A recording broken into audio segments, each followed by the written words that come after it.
Olá, você vai ver nesta edição do Câmara Rio Notícias. A audiência pública discute a criação do marco regulatório do Carnaval de Rua. Essa é uma tentativa que nós temos de criar uma lei que diga como é que é o Carnaval de Rua no Rio de Janeiro. CPI da Conlurb houve 8 motoristas da empresa que teriam levado servidores a um evento político do prefeito Marcelo Crivella. Todos eles disseram que ingenuamente, eu até diria ingenuamente, transportaram as pessoas, mas não sabiam da finalidade da reunião. E o Rio recebe pelo 10º ano consecutivo a maior feira de artesanato do país.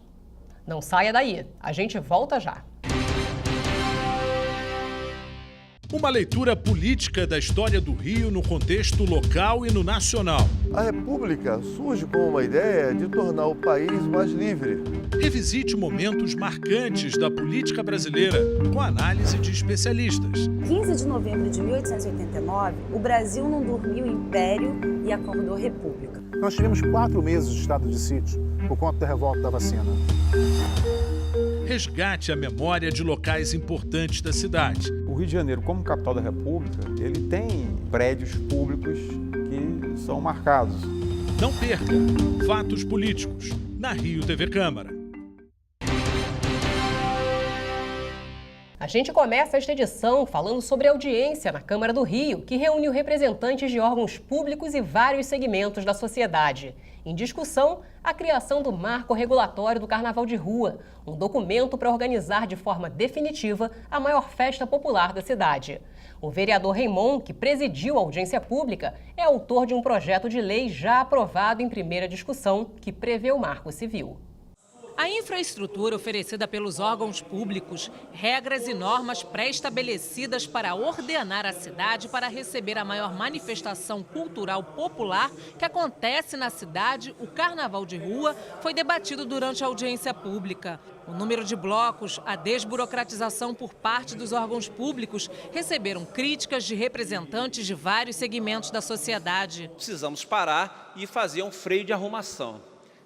Porque essa proliferação, não sei se o termo é o mais adequado, isso está trazendo um resultado muito prejudicial para o bairro e para a cidade, está gerando um reflexo negativo para uma festa que é uma festa maravilhosa, entendeu? Então, isso tem que ser observado. O que a gente teve no Carnaval de 2009 foi de uma covardia da parte da Rio Tour, foi assim, de um desmérito com quem faz cultura, que não dá nem, a gente não pode nem relatar. Era a gincana do impossível.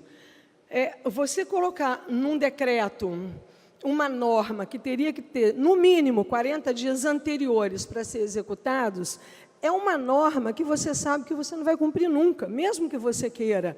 Então, a norma, por exemplo, as exigências que a Rio Tour passou a atribuir, mudando a regra do jogo em cima do Carnaval, nós entramos com pedido de autorização em julho, agosto do ano passado.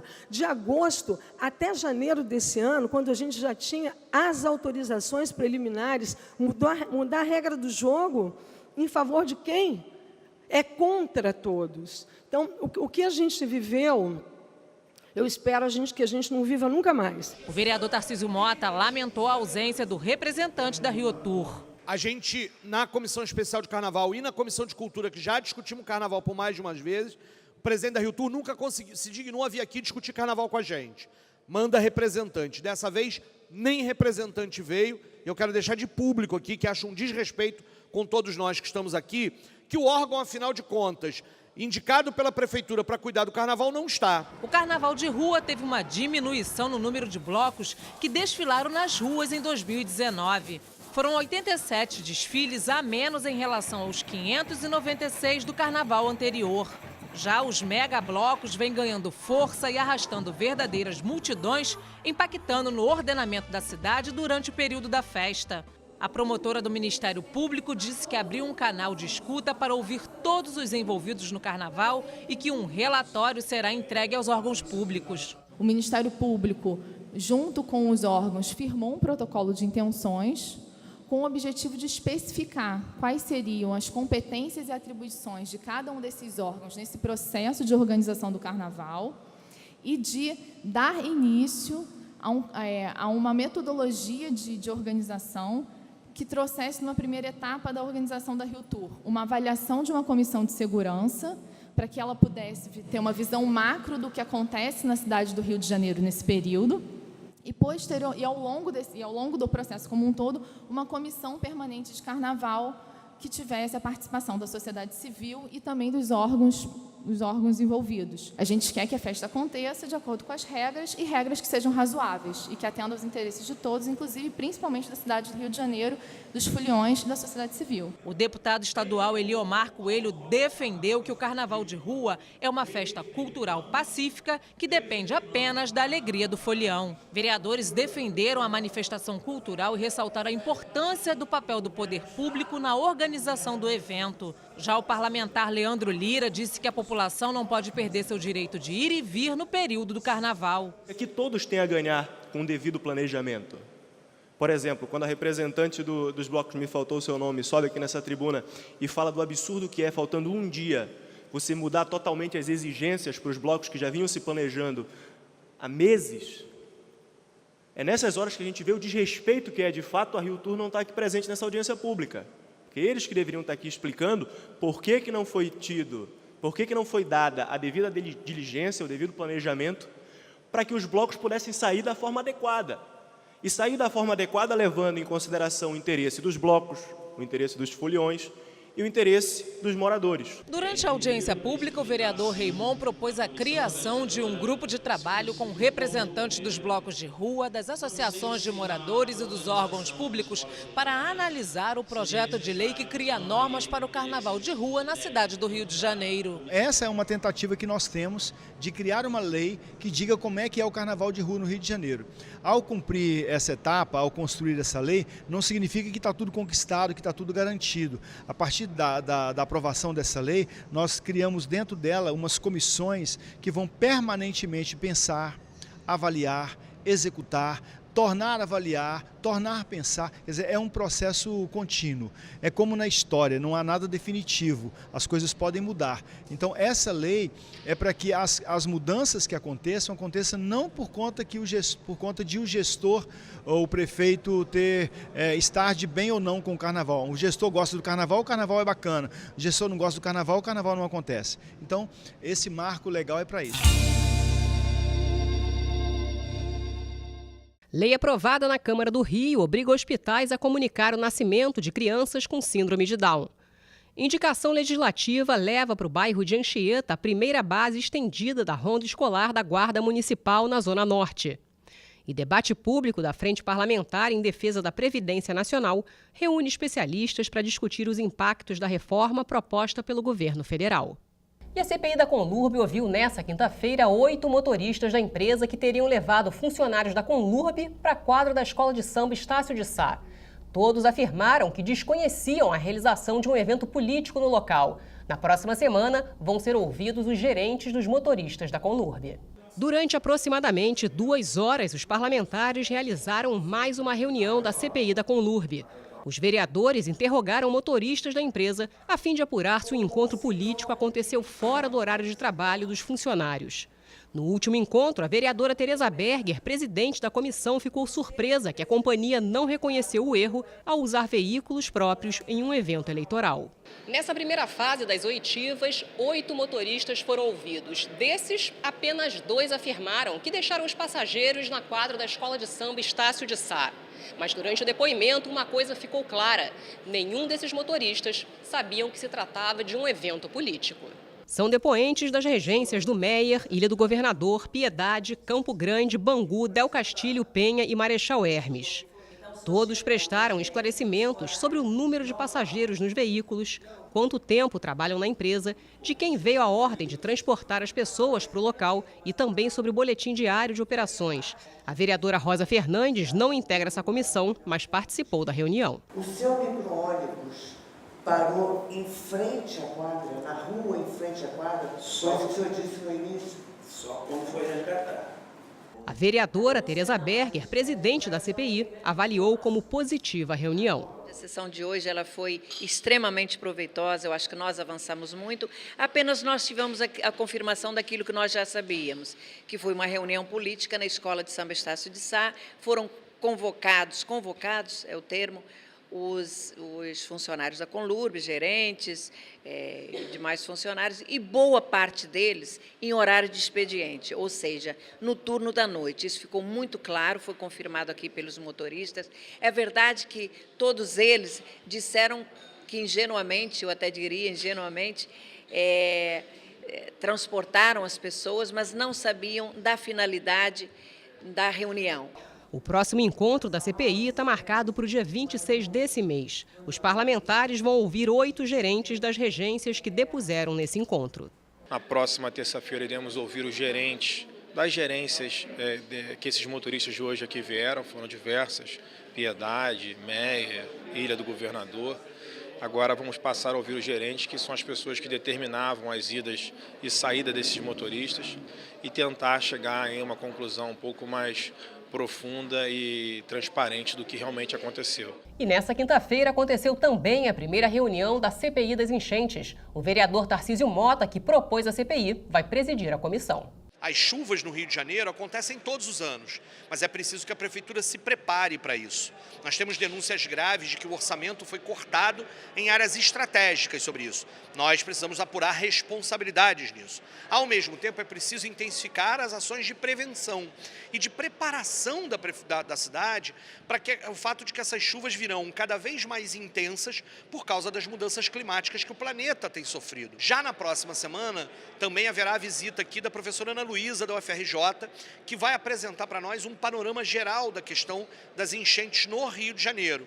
Uma espécie de trabalho prévio da CPI para se apropriar do tema, e aí haverá uma segunda fase, que é a chamada dos agentes públicos, e uma terceira fase, que é a de proposição, de discussão de propostas para o município, de propostas para isso. E você vai ver no próximo bloco. Rio é sede até domingo da maior feira de artesanato do país.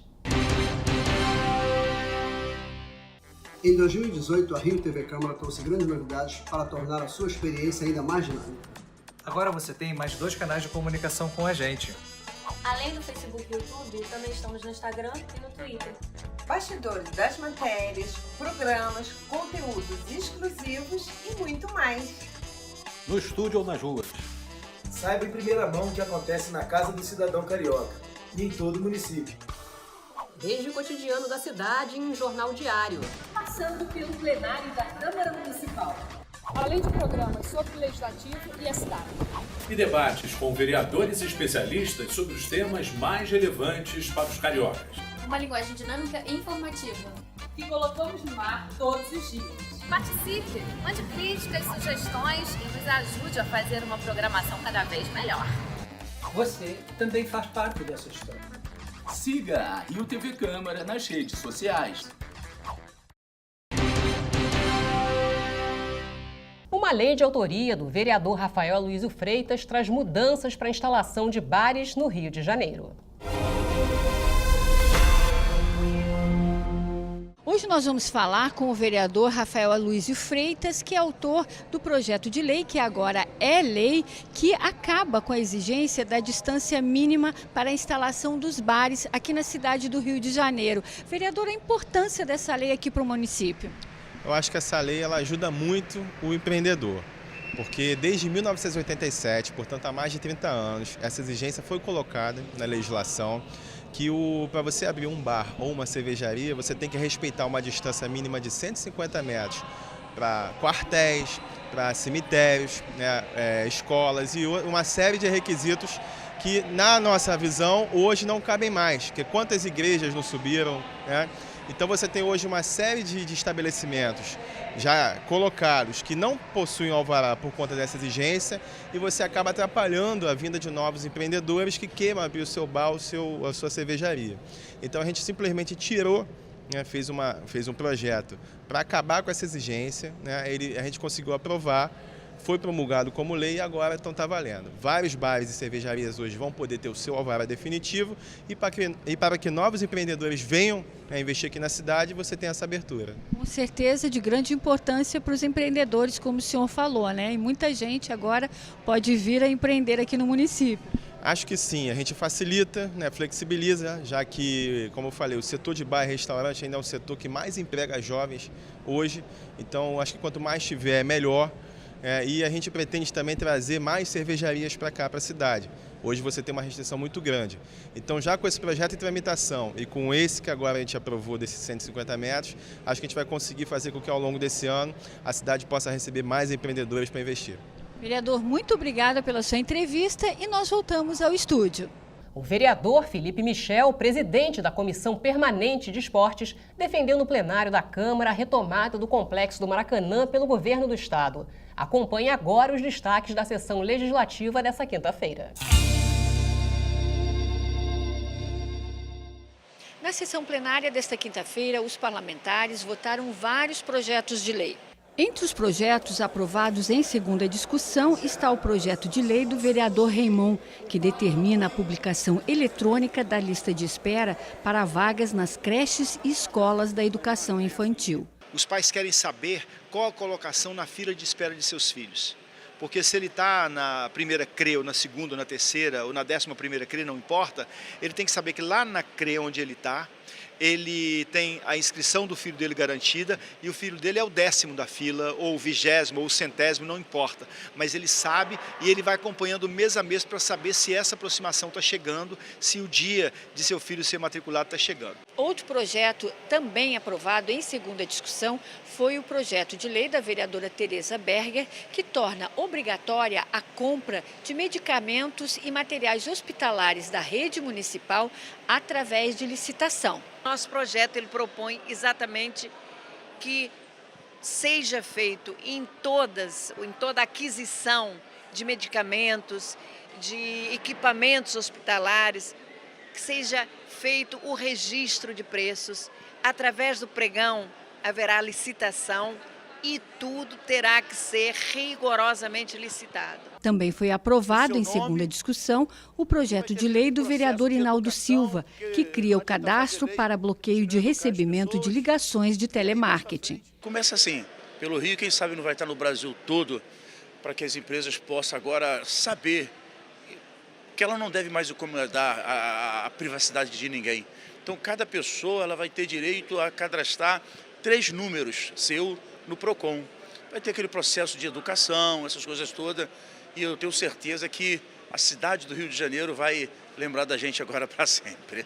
Durante a sessão, o vereador Major Elituzalém falou sobre a instalação da comissão especial para apurar a segurança nas escolas do município. Nós temos que dar uma resposta aos atos que vêm acontecendo e tranquilizar os pais dessas crianças. As crianças precisam estar seguras e os pais tranquilos. Nós não podemos ficar à mercê de assassinos, de psicopatas. Nós temos que discutir isso e cobrar um posicionamento do município. Na tribuna, o presidente da Comissão de Esportes e Lazer, o vereador Felipe Michel, defendeu a decisão do governo Wilson Witzel de retornar a administração do Maracanã para o Estado. O governador, com muito pulso, com muita vontade de resolver o problema do Maracanã, o governador anunciou que em 30 dias o Maracanã volta a ser do Estado. Então eu queria parabenizar o governador Wilson Witzel pela sua atitude de bravura, pela sua atitude de força de pegar o Maracanã, para a gente resgatar ali o Museu do Índio, que é uma questão que todos sabem que ali faz parte. Eu não sou contra, eu acho que a gente tem que preservar tudo que faz parte, é patrimônio da nossa cidade, do nosso estado. Temos ali a pista Célio de Barros, o Parque Júlio Delamare, o nosso Maracanã. Então a gente precisa verdadeiramente resgatar todo o complexo do Maracanã. E pelo 10º ano consecutivo, o Rio é sede da maior feira de capacitação de oficinas e artesanatos do país. A Rio Artes Manuais quer promover o cuidado com o meio ambiente e a preocupação com a sustentabilidade. Abajur feito de rolo de papel alumínio. Disco de vinil que, em vez de tocar, decora a casa. Estes são só alguns exemplos do que o mundo do artesanato oferece. Na 13ª edição da Rio Artes Manuais, os materiais reutilizados são a principal matéria-prima. A gente sabe que existe muito lixo hoje nas ruas, na nossa Baía de Guanabara, e aí é uma forma de as pessoas tirarem esse lixo das ruas e transformarem isso em arte. E nós temos trabalhos aqui maravilhosos, inclusive trabalhos que as pessoas ganham muito dinheiro com isso, porque aqui elas aprendem a técnica de como fazer. Então sai um trabalho de boa qualidade e com bom valor de venda. Na Árvore da Amizade, as flores são de garrafas PET. No estande da ONG do Projeto Sá, observamos como é feio o lixo jogado nos mares e oceanos. Mas basta um breve passeio pela feira para percebermos que, em vez de descartá-lo, podemos transformá-lo. De acordo com o IBGE, 48% dos 10 milhões de artesãos brasileiros já utilizam materiais reciclados em seu processo produtivo. Nós estamos num momento de transformação, certo? Não é por menos que os ecléticos cresceram de 15% para 25%. São as pessoas que fazem, elas mesmas fazem, elas arrumam a casa, transformam a casa. Você pode ver no Instagram, mesa posta, cama feita, é tudo independente do lugar onde a pessoa more. A informação de moda, ela tem. Então, a nossa tarefa é construir material para que elas possam exercer a sua criatividade. Então, é trabalhar para isso. E esse colarzinho de botão foi uma comunidade que faz trabalhos voluntários e trabalham reciclar roupas. Então, nada se perde, tudo se transforma. A grande atração da feira é a Casa Ecológica. Vamos olhar para ver como é, que eu também ainda não vi. Aqui você tem a sala com objetos de decoração sustentáveis, móveis sustentáveis de madeira, super bonitos. Aí aqui a gente passa para a cozinha. Olha só quanta criatividade. Dá para montar uma cozinha super bonita, super moderna, colorida, só com objetos sustentáveis. Um amor à natureza, né? Passando agora para o quarto. Olha que quarto lindo. A colcha ali de patchwork, as bonequinhas de pano, tudo muito bonito. Isso é uma prova, né, de que dá para unir beleza e respeito à natureza. Até o dia 24 de março, 27 mil pessoas devem passar por aqui e participar das diversas oficinas de artesanato. Regina veio aprimorar a técnica. Às vezes eu achava que não ia sair perfeito, mas enfim, no final eu conseguia criar coisas minhas. Um dos monitores é o youtuber Marcelo Dagan. No programa Artesanando, ele dá o passo a passo da sua arte. Voltamos e pegamos o móvelzinho muito bonitinho e fizemos uma pequena transformação nesse móvelzinho. Eu já dei aula para pessoas com deficiência visual, para crianças com Down, para pessoas com apenas um braço, com uma deficiência que não tinham um braço e conseguiam bordar. Então, a força de vontade do ser humano é enorme. Se ela acreditar nela, ela vai aonde ela quiser. Além de sustentável, a feira é inclusiva. Depois que perdeu a audição, Sônia começou a fazer bonecos deficientes para mostrar para as crianças que todas têm o direito de brincar, seja ela paraplégica, cega ou tenha vitiligo. Qualquer criança pode ter uma boneca com deficiência, né? Para eles respeitarem as diferenças. E que assim, não basta chamar uma criança para brincar, tem que chamar e fazer ela participar. Quem visita a feira certamente sai daqui cheio de ideias. O objetivo da Rio Artes Manuais é fazer com que as pessoas que trabalham como geração de renda possam envolver suas famílias todas e produzir um artesanato muito legal. A Rio Artes Manuais acontece até domingo no Centro de Convenções Sul-América, na Cidade Nova. A feira funciona das 10 da manhã às 7 da noite. E o Câmara Rio Notícias fica por aqui. Obrigada pela companhia. Amanhã a gente se vê.